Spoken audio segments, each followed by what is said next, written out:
Welcome to the In Wheel Time Car Talk Show.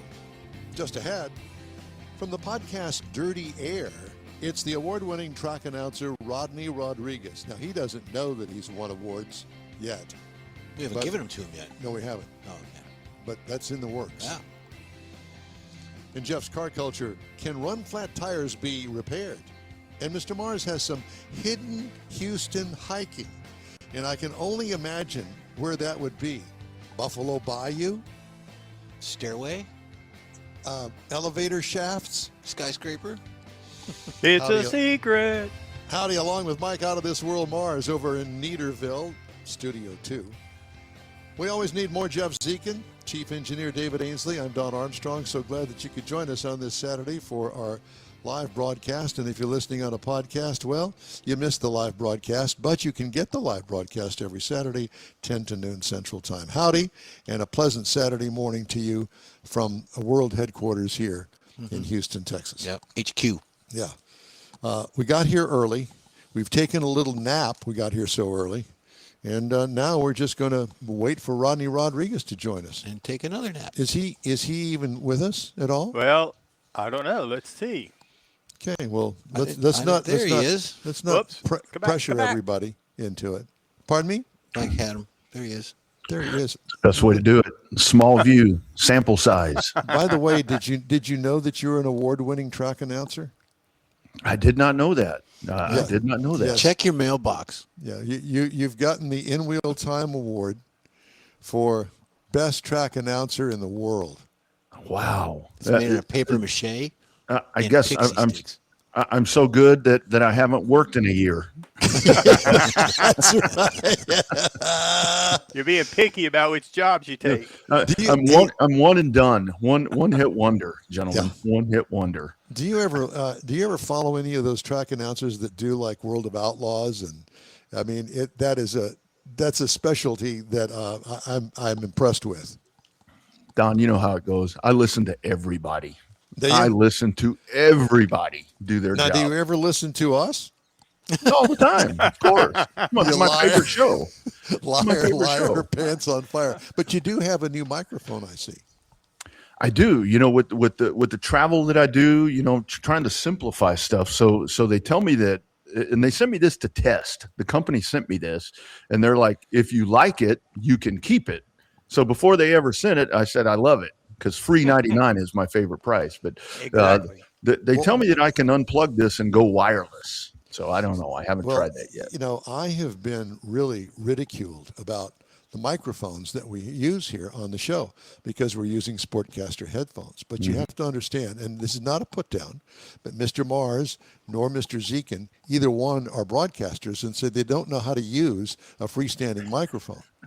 And so, you know, it's kind of like, well, you know, I don't understand what the problem is. You can't hear me. Why can't you hear me? Why can't you hear me? Well, I know freestanding microphones. Yeah. Mine are attached to my drum kit. I've got my upper toms mic. I've got my floor, my snare. I got my cymbals mic. Those are the microphones I know. Well, Don, I hope that you have passed on, because we guys that have done this for a long time have probably learned the hard way. Every mic is a hot mic. Oh my God! Yes. Oh yes, he just told you to pass on. I think that's what I heard.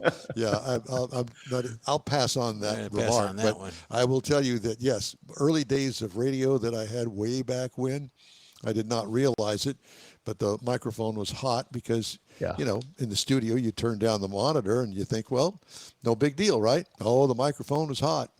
And I was ticked off at some Baylor football broadcast person that wasn't sending me the feed, so I thought. And there were some 4-letter words that went out over 5 million watts of power. I tell you, man. And I didn't get one phone call about it because nobody was listening.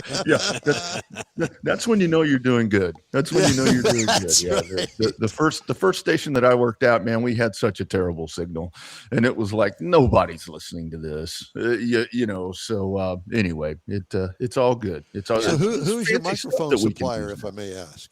What's that? Moano. This is Moano. Moano. Is it an Indian name, or I mean, you know, American Indian? Moano. Looks like one of those podcaster specials, you know, it's set up for podcaster. Yeah, and I'm in my old ways. I like XLR. I mean, I love the headsets that you guys are using. I've got one laying right down here. This is actually because I'm in a completely different place. I'm in a different house at this point, and this is the first time in years that I'm not like running a mixer. I'm like going exclusively like the young people do with USB. So I'm Oh like my really God. apprehensive. Old dog, new tricks. Roof, roof. Woof, woof. Well, speaking of old dog, new tricks, how are things on the roundy round circuit? You know, dirt, once again, especially in this part of the country, Texas, Louisiana, and so forth, just continues to be the driving force. There was a factory stock race in Greenwood, Louisiana. Wait a minute, factory stock. Factory stock. So that's a steel-bodied Monte Carlo type car that very. They say the engine package is very stock. They run on asphalt slicks, old pull-offs. It's really the popular class in this part of the country. There was a race. Affordable.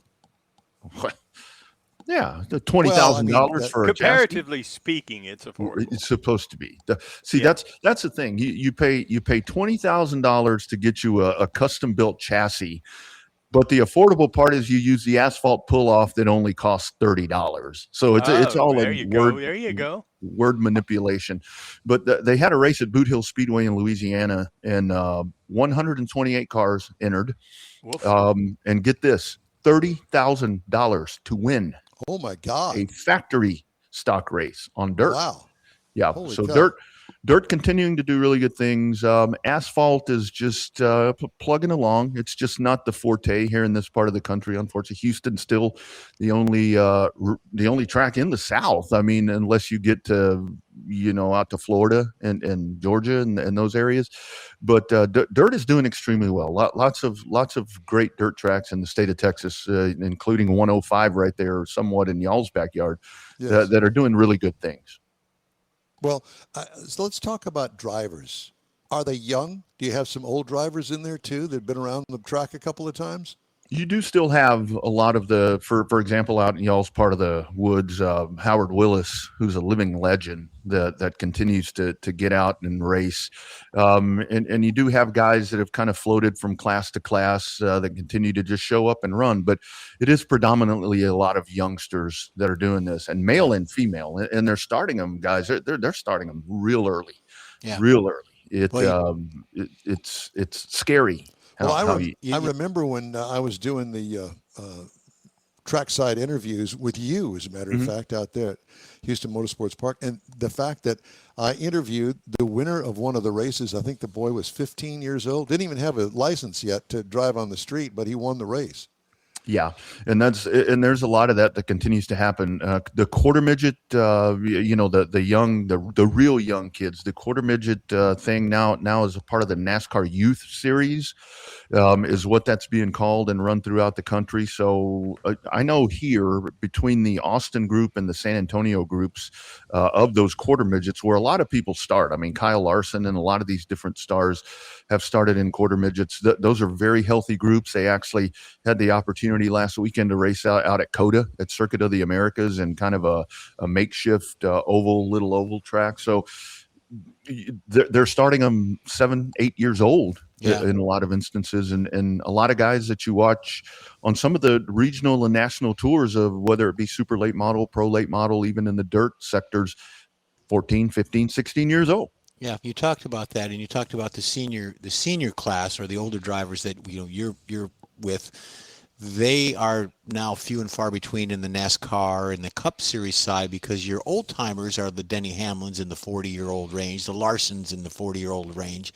But then you're talking about these preteen kids with the quarter midgets and then the circle track cars. They are getting younger and younger. The truck race that ran yesterday in Dover, there were 3 young ladies in there, and drivers that look like they didn't even shave yet are in that race. Well, I hope that the girls didn't shave. Well, some of them did. But you had Michael, you had, what's his name? Not Kevin Harvick, but the other commentator. He was in the truck race last night. Oh, Boyer. Clint Boyer was in there.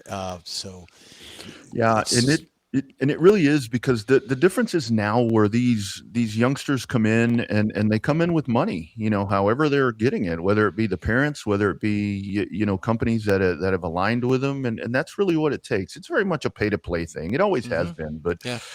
Gone are the days where the one that I go back to where I remember as a younger person was where handsome Harry Gant, the Skull Bandit, that was a guy that was just unbelievable, in late models. But by the time he broke into cup racing, he was in his early 40s. Yeah. And now, like you guys are talking about Denny Hamlin and some of these guys, they're at the twilight of their career. Yeah, exactly. They're the old timers. Exactly. Yeah. You got, guys like Dick Trickle. Those guys who set the pace. Right. So it's a drastically different landscape right now. And a lot of these, there's a lot of back and forth with it, because you get a lot of these kiddos that come in and are capable. Like Caden Honeycutt's a young guy here from Texas. He won his first truck race last week at wherever they were on the road course at Watkins Glen. Yep. He won everything he was in. We watched him in Houston, for a lot of years, where these guys come in and they've earned that. They have truly earned, in my opinion, where they are. But others come in and they come in via the way of the checkbook. And hey, it's business. That's the way this works now. So let's talk about NASCAR and the popularity or unpopularity of what's going on there. And I've heard both sides of the story when it comes to these segment races that they have within a race. What do you think about those? I like them, because what you're going to have with the segments, it's going to cause restarts. And the one thing that these segment breaks do, two things for me.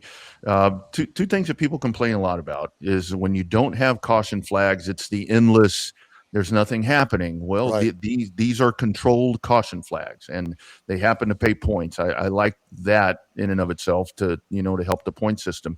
The other part of it that you get is when folks are watching a NASCAR race, there's too many commercials. These are built-in commercial breaks for the networks to where you're not going to miss the restarts that I'm talking about. So there is a lot of back and forth on how that needs to be done. But I definitely think that it's a different day and time. And it's taken me a long time. It's taken me a long time with just different things that have happened to get over the things that I feel that are missing. There are a lot of things missing, but what we have to realize is it's not the 80s, it's not the 90s, it's not the early 2000s, any of that anymore. The star power is different. Yeah. I think that's a big part of it. Exactly right. And I don't necessarily agree with you on the segment racing. I'm really still not over it. But what I have noticed is that the early segments are shorter laps to make the last segment the longest run of the race, which that's where the racing happens, in my opinion. So I'm not really into it. I think it's more of giving everybody a trophy. Plus, the guys that, could win at any given time that are not on that leaderboard can win.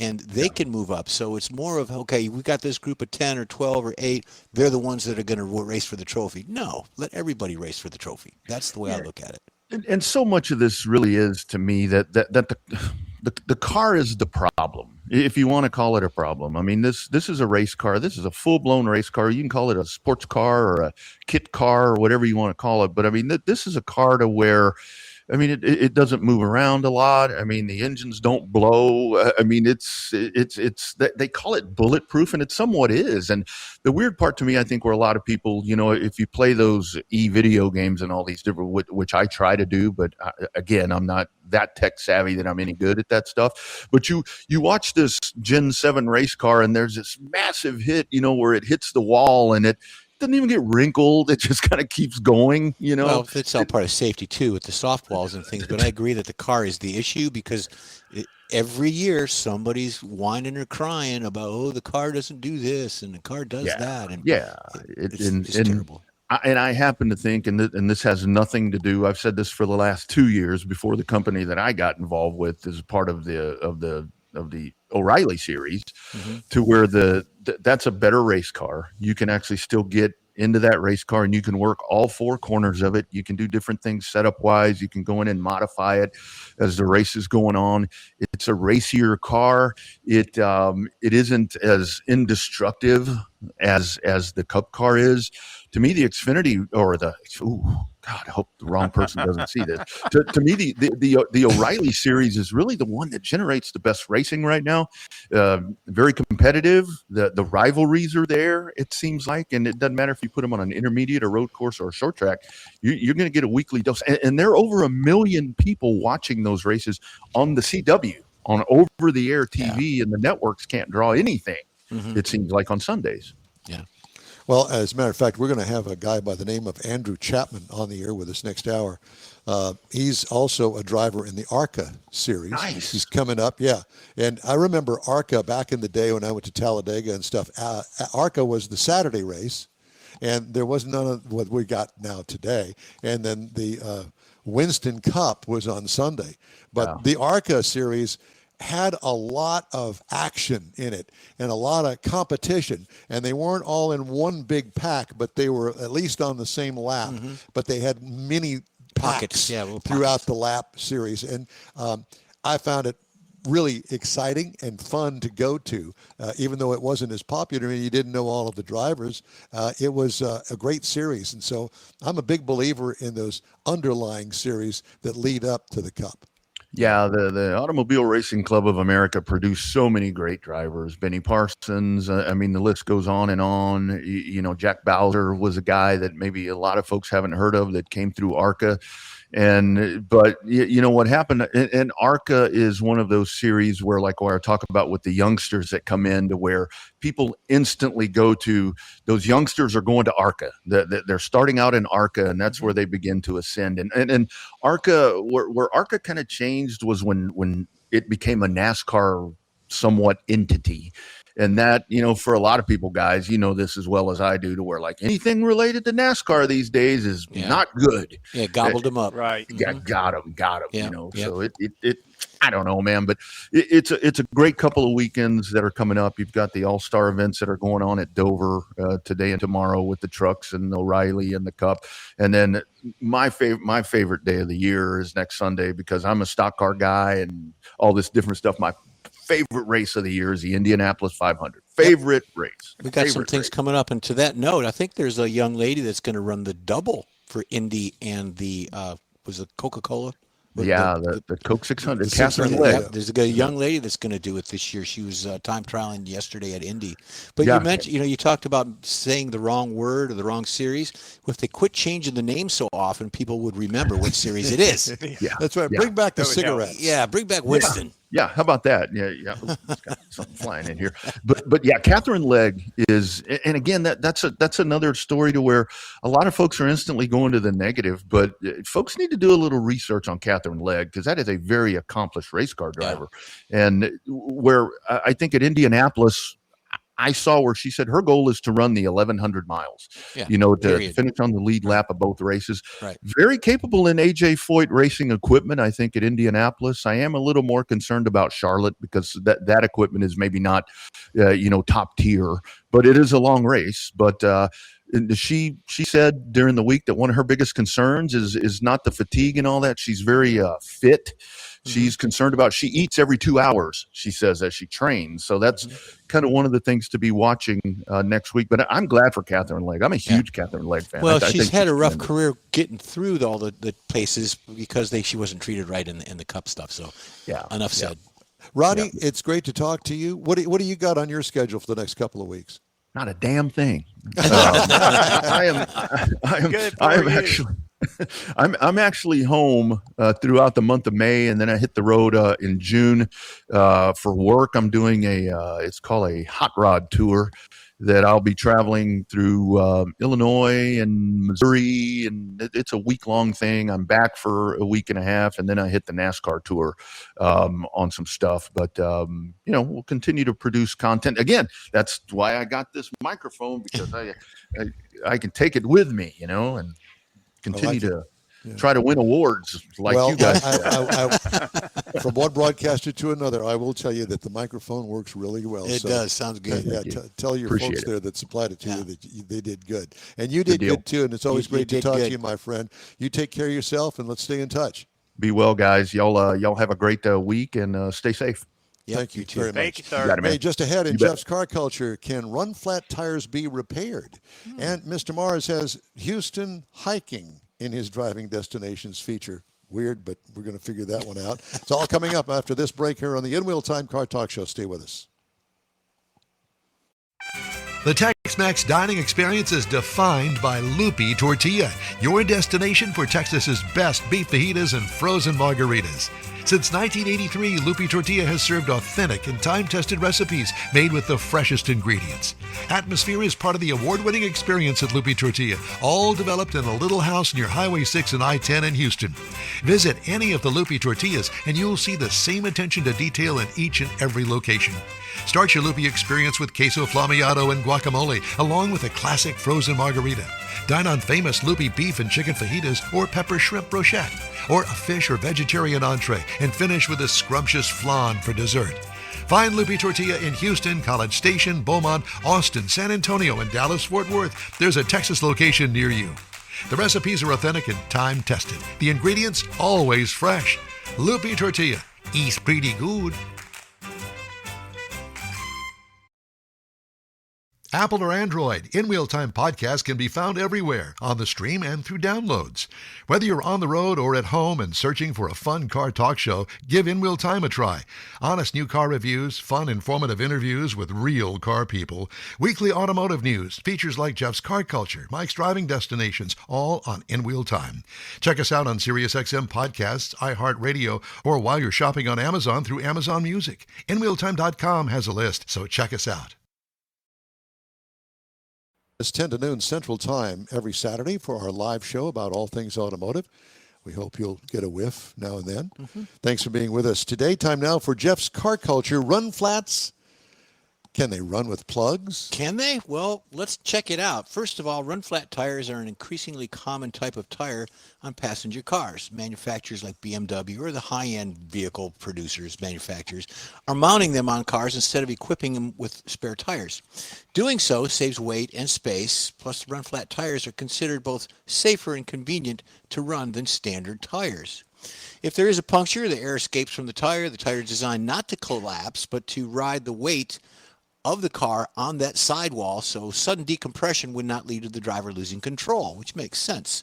Modern cars have tire pressure monitors that warn the driver to slow down if a pressure drops. Now, mine did that when I had my flat. The light came on, it dinged, and you could feel it going down. So here we go. The safety and convenience of run flats come at a cost of construction that is different than the normal tires. They are more expensive to produce. If a normal tire is punctured and the resulting hole is not too large, the tire can be repaired with a plug. Run flat tires, though, are a different story. So here we go. Run flat tires construction is based primarily on the idea that a short, thick sidewall can support the tire, share the weight of the car for at least a little while. Although the ability to operate one as the air escapes is dependently partly on whether the rupture is located. Is it in the sidewall? Is it in the tread area? A hole in the tread surface is more likely, and that is what the tire is designed to handle. A slash to the sidewall may compromise the performance. You've got some pictures there of how that actually is supposed to work and carry the load. Regardless of where the tire has been penetrated, the result is that the sidewalls of the tire are supporting the entire weight that the pumped up tire is supposed to hold. The stress placed on the sidewall is much greater than normal. It is not impossible for run flat tires to be able to continue functioning. There is a place in Europe, the product in Europe is called a Phenobel. It's a bulletproof tire rating that calls for it to run even after the sidewall has been pierced with a 7.62 millimeter bullet. However, for civilian run flats, any decision to patch a tire needs to be taken up and reviewed with the condition of the sidewall and the person that's going to do the patch or patch plug.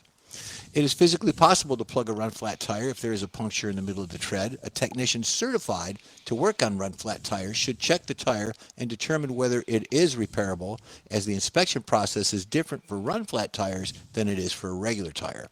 Factors such as whether the tire is deflated completely or how fast it's gone down, how long it's been driven on, these are things that all need to be considered.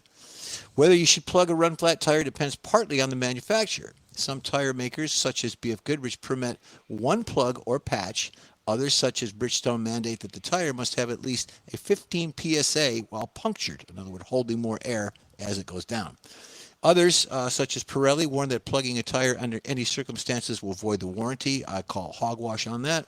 As the conditions are subject to change, it makes the sense of checking your tire experts, the manufacturer, before attempting the run flat or the plug.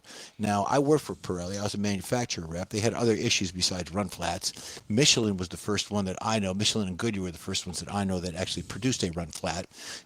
Yes, they can be driven 50 miles at 50 miles per hour, but so does your Space Saver spare. So what they did was they incorporated a Space Saver spare into the daily driver tire that you have in your car, because they will run 50 miles an hour for 50 miles. So they can be done. They're a little bit more pricey. They are a harder, firmer ride. You're not going to get the stickiness like a large proportion aspect ratio tire on a performance car.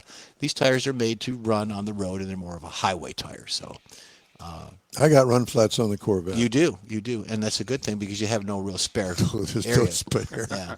So, Yeah, and that is a that's good the reason. And they're fairly new, and they are pricey. Well, Mr. Mars, unfortunately, unless you've got a 2-minute feature, I don't think that we're going to have time for you. I have got so much wonderful information. I don't feel like I could get it all in 2 minutes. Sorry. You know, hidden Houston places to go hiking on won't be able driving to find them. destinations. Well, there's that. That's why we have you to tell us where they are.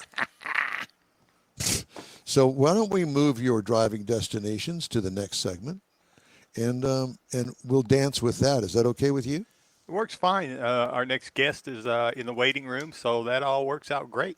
All right. Perfect. Well, why don't we take a little earlier break than we normally would, so we'll have plenty of time for Jennifer Jordan to join us, along with Mr. Mars driving destinations, if that's okay with you guys. Very good. Spot on. All right, very nice. The N-Wheel Time Car Talk Show continues with so much more right after this. Stay with us. Your car is a direct reflection of you, so don't be satisfied with color fade or a dingy, dull appearance. Get rid of those terrible automated car wash scratches. Gulf Coast Auto Shield is your Save the Paint company. John Gray and his team of detailing experts can help your cars finish without a full repaint. Searching for real experts in window tint or windshield protection? Gulf Coast Auto Shield. Dash cams, radar detectors, Gulf Coast Auto Shield. Got a new car? Get it protected as soon as you take delivery. If you don't know which of the multitude of protection products to go with, John Gray will give you an honest opinion and won't sell you something you don't need. John will help you understand the many options and pricing right on the spot. He's your guy to have your ride looking its best and protected too. See the state-of-the-art shop yourself. Free tours anytime. Gulf Coast Auto Shield is easy to get to, located just south of the Southwest Freeway on the Sam Houston Parkway. Gulf Coast Auto Shield, full-service luxury car care today and online at gcautoshield.com. Gift giving should be meaningful, and we have an idea. A hand-painted custom illustration of your car from one of the nation's leading artists. Now you can get one or a car show poster customized for you, a friend, or a loved one. Bill Sites will be happy to guide you through the process. No matter what the day, birthday, anniversary, or any day, an Autographics custom illustration adds an extra touch of class to any home. Call Bill today, 832-922-0963. That's 832-922-0963. That's it for this podcast episode of the In-Wheel Time Car Show. I'm Don Armstrong, inviting you to join us for our live show every Saturday morning on Facebook, YouTube, Twitch, and our InWheelTime.com website. Podcasts are available on Apple Podcasts, Spotify, Stitcher, iHeart Podcast, Podcast Addict, TuneIn, Pandora, and Amazon Music. Keep listening, and we'll see you soon.